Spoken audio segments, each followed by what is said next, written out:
नमस्कार, आप देख रहे हैं मिशन न्याय न्यूज़ चैनल। आपको बताना चाहिए उत्तराखंड से एक बार फिर बुरी खबर है। अभी ऋषिकेश में अंकिता भंडारी प्रकरण की राख ठंडी भी नहीं हुई थी कि एक और मामला सामने आ गया है। यहीं का एक युवक केदार जो कि गायब है और पुलिस का कहना है कि वो उसको हिरासत में लिया गया था किसी मामले में और उसके बाद वो खुद गंगा में जाकर छलांग लगाई उसने और उसका कुछ पता नहीं चल रहा है।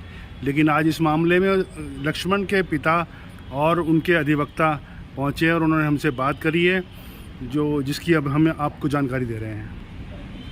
करने के लिए निकला, उसको पुलिस ने चोर बता दिया और फिर कहा कि उसने आत्महत्या कर ली। ये किसी के गले से नहीं उतरेगी बात। ये बच्चा पहली बार जिंदगी में पहली बार अकेले अपने घर से बाहर निकला और अग्निवीर की परीक्षा देकर वापस रास्ते में था। होटल के उसके जो फ़ोन है उसके स्क्रीनशॉट्स अगर आपने देखे होंगे जो हमने डाले हैं फेसबुक वगैरह पे, उसमें साफ है कि वो लोकेशन मांग रहा है किसी की, फिर वो जा रहा है कहीं घूमने। तो और उसकी बात होती है उसके भाई से, फ़ोन रिकॉर्ड्स आप चेक करेंगे तो भाई से बातचीत तो निकल आएगी। वो कहता है कि मैं अपने दोस्तों के साथ हूँ, रात के 9:30 बजे, सब बढ़िया है।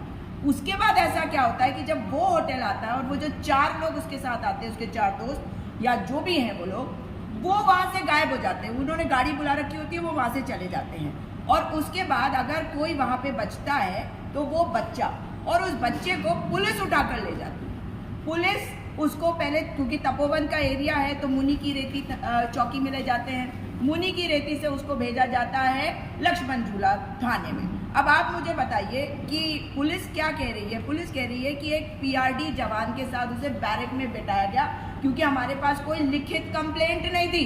तो लिखित कंप्लेंट नहीं थी तो आपने उसको हिरासत में लिया कैसे? ये इलीगल डिटेंशन नहीं हुआ? लीगली बताइए ना आप मुझे। इलीगल डिटेंशन किया पुलिस ने।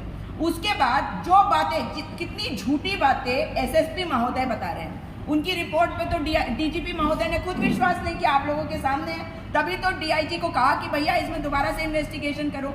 मगर 22 अगस्त से आज हो गए हैं 4 अक्टूबर, सो रही थी पुलिस। बॉडी की पुलिस एक बाइट डालती है, अपने एक स्टेटमेंट है एसएसपी चौहान का, और उसके ऊपर लिखती है कि कोई भ्रामक खबर इस विषय में ना डाले। तो तुम सो रहे थे इतने दिन से, अब तक क्यों नहीं बताया जनता को कि कहां गया वो बच्चा? क्योंकि एक गरीब परिवार का बच्चा है तो उसको मौत के मुंह में धकेल दिया। पुलिस क्या कहती है? शर्म नहीं आती उनको? वो कहते हैं कि ये बच्चा सीसीटीवी फुटेज में दिखाई देता है दौड़ते हुए, उसके पीछे पुलिस दौड़ते हुए दिखाई देता है। यही है विरोधाभास। जब वो बच्चा पीआरडी जवान के साथ बैठा था, अकेले दौड़ा होगा तो पीछे पुलिस एक इकलौती होमगार्ड दौड़ेगा ना, तो इतनी सारी पुलिस क्यों दौड़ते हुए दिखाई दे रही है? यानी कि आप टॉर्चर कर रहे थे। वो बच्चा कह रहा था मुझे छोड़ दो, मेरे को मत मारो, मत पीटो, यही तो हो रहा होगा। और उसके बाद जब वो बच्चा अगर इनकी ही बात को मान लेते, मैं नहीं मानती कि वो छलांग लगाया होगा उसने, लेकिन इनकी बात मानते एक मिनट के लिए, अगर उसने छलांग भी लगाई तो तुम बॉडी को ढूंढोगे नहीं, उस बच्चे को बचाने की कोशिश नहीं करोगे पहले। यानी कि तुम समझ गए थे कि उस पर इतने घाव लगे हुए हैं कि अगर तुमने बचा दिया तो पोस्टमार्टम रिपोर्ट में सब कुछ आ जाएगी। उसके बाद एक बॉडी को भी दिखाया जाता है परिवार को। अब कौन सी बॉडी? आप खुद आपके सामने है कि एसएसपी महोदय ने कहा है कि बॉडी रिकवर नहीं हुई। आपको भी पता है कि अगर आप लोगों ने इस मुद्दे को नहीं उठाया होता अंकिता भंडारी के, तो उसकी बॉडी भी नहीं मिलती ना। कैसे मिल गई थी उसकी बॉडी? ये बच्चे की पुलिस के सामने, ये कोई घटना नहीं हुई अंकिता भंडारी का की घटना हुई फिर पुलिस ने ढूंढा, ये पुलिस के सामने की घटना है। पुलिस की संलिप्तता देखिए कि वो बच्चा कूदता है पुलिस के सामने, इतनी सारी पुलिस उसके पीछे दौड़ रही है। वो उस बॉडी को सर्च नहीं करते, वो कहते हैं हमने सर्च कर दिया, उसकी सीसीटीवी फुटेज दिखाते ना, सर्च कर ले। और एक बहुत महत्वपूर्ण बात है, जो चोरी का सामान वो दिखा रहे हैं उसमें वो ये नहीं बता रहे कि बच्चे के पास से कितने पैसे मिले, की रेती चौकी ने दिया। तो आपके पास वो थैला तो आ गया जो आपने जब्त किया, जिसमें चोरी का सामान बता रहे हैं। परमार्थ निकेतन बिना किसी लिखित तहरीर के आपको कंप्लेंट करता है, आप बच्चे को उठा लेते हैं। कितने बड़े लोग हैं भाई परमार्थ निकेतन वाले, हैं? लेकिन एक गरीब का बच्चा जो है वो इंसान नहीं है, उसके माता पिता इंसान नहीं है। अब आप देखिए कि सीसीटीवी फुटेज ये वो नहीं दिखा पा रहे कि सर्चिंग कहाँ हो रही। सर्चिंग आपने देखा ना सड़क पे कैसे वो अपना कैमरा लेके घूमने लगते हैं। तो मुझे बताइए सीसीटीवी फुटेज क्यों नहीं दिखा पा रहे कि बच्चे को ढूंढ रहे हैं? बच्चे की बॉडी, जैसे अभी पिता ने कहा कि अगर वो डूबा तो बॉडी फूल के ऊपर आ जाएगी, अगर सर्च कर रहे होते तो मिल जाती बॉडी।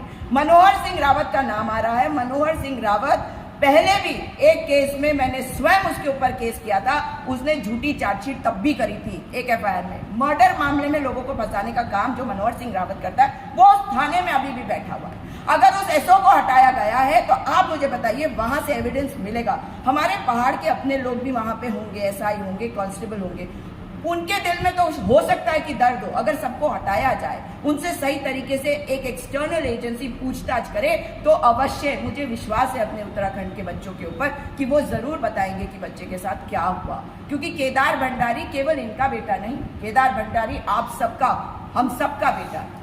अगर अंकिता भंडारी हमारी बेटी है और उसके लिए हमने आवाज उठाई तो हमें ये आवाज इसलिए उठानी पड़ेगी क्योंकि इसके बाद अगर दोबारा कहीं ऐसा होता है तो हम अपने आप को माफ नहीं कर पाएंगे। आप मुझे बताइए, पुलिस कस्टडी में अगर किसी की मृत्यु हुई तो जिम्मेदारी तो पुलिस की होती है, तो अब तक पुलिस के खिलाफ कोई कार्रवाई क्यों नहीं हुई? क्योंकि अब सोशल मीडिया पे इस बात को उठाया गया और मैंने इसको क्योंकि हर जगह पे डाल दिया है, तो अब पुलिस जो है एक्शन में आ रही है।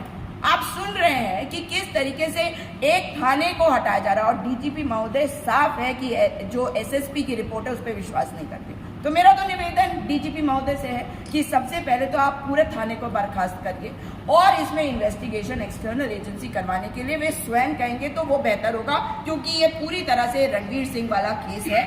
यहाँ पर पुलिस का इन्वॉल्वमेंट है। ये कोई अंकिता भंडारी वाले मैटर में कोई बाहरी अपराधी थे, उसमें पुलिस इन्वेस्टिगेट कर रही थी, लेकिन इस मैटर में अगर पुलिस ही है और पुलिस के पास पिता जाते हैं बार बार कंप्लेंट लेकर और पुलिस कंप्लेंट नहीं लेती है, कह के मेरे खिलाफ कंप्लेंट है, मैं कैसे ले लूं? संतोष कुंवर ने कहा, जो एसओ था जिसको अब हटा दिया गया, उसको हटाया ना अब, तो अगर अब उसको हटाया गया है और एसएसपी की रिपोर्ट को नहीं मानते डीजीपी महोदय, इसका मतलब है कि डीआईजी से इन्वेस्टिगेशन करवाने का साफ मतलब है कि कहीं ना कहीं बहुत बड़ा झालमेल है। पुलिस वालों की जितने बयान आएंगे अब सब विरोधाभासी आने वाले हैं, जितने आए हैं वो विरोधाभासी, क्योंकि इसमें दूध का दूध पानी का पानी तब होगा जब एक्सटर्नल एजेंसी इसमें पूरे का पूरा इन्वेस्टिगेट करेगी। और सबसे पहले थाना बर्खास्त हो, 302 का मुकदमा उनके खिलाफ नहीं होना चाहिए, आप बता दीजिए। 302 का मुकदमा पुलिस वालों के खिलाफ होना चाहिए, ये है हमारी मांग, तभी इंसाफ मिलेगा। बॉडी को रिकवर किया जाए, बताया जाए कि क्या सर्चिंग हुई। पुलिस वालों ने यहाँ तक कहा, जब पिता ने कहा कि सर्चिंग कर रहे हैं, मुझे बताइए कि कहाँ करना है, तो इन्होंने कहा वो बराज के उधर जहाँ पे भी उन्होंने कहा ये वहाँ है, कहीं कोई सर्चिंग नहीं हो रही थी। किसी की भी फोटो खींच के बता दो कि सर्चिंग हो रही है, मान तो नहीं जाएंगे। सीसीटीवी फुटेज में तो डेट टाइम सब आएगा ना, निकाल के दिखा दे कि सर्चिंग हो रही थी। भाई इतनी सारी त्रुटियां हैं, इसका मतलब है कि पुलिस जो है इस पूरे मामले को दबाने में लगी हुई है। एक पिता को, एक माँ को जो गरीब परिवार से, गांव से है, जो उस गांव से कभी निकलते नहीं, उनकी कोशिश रहती है हम ना निकले, मगर अपने बच्चों को तैयारी करा रहे हैं अग्निवीर बनाने की, पुलिस वाला बनाने की। लेकिन अगर ऐसा हो जा रहा है तो कौन से माता पिता अपने बेटे को, अपने बच्चे को अपने घर से बाहर भेजेंगे? थाने द्वारा आपको खबर बताया गया कि आपके बेटे के साथ ऐसा हो गया। हाँ, तो मैंने बोला पहले क्यों बताया तुमने? जब मिसिंग होगा तो बता रहे तुम। वो तो मुझे बच्चे से पता लग रहा था, मेरे साथ ही था, उससे पता लगा। आपने पुलिस में कितनी बार इनके विरुद्ध मामला एफआईआर करने की कोशिश के लिए एप्लीकेशन दी? मैंने 3-4 बार तो कौन से थाने में दिया? वो कोई बात नहीं, लक्ष्मणपुरा थाने में। उन्होंने नहीं सुना। जैसे मैं देता फल हो जाता अपनी चाय पानी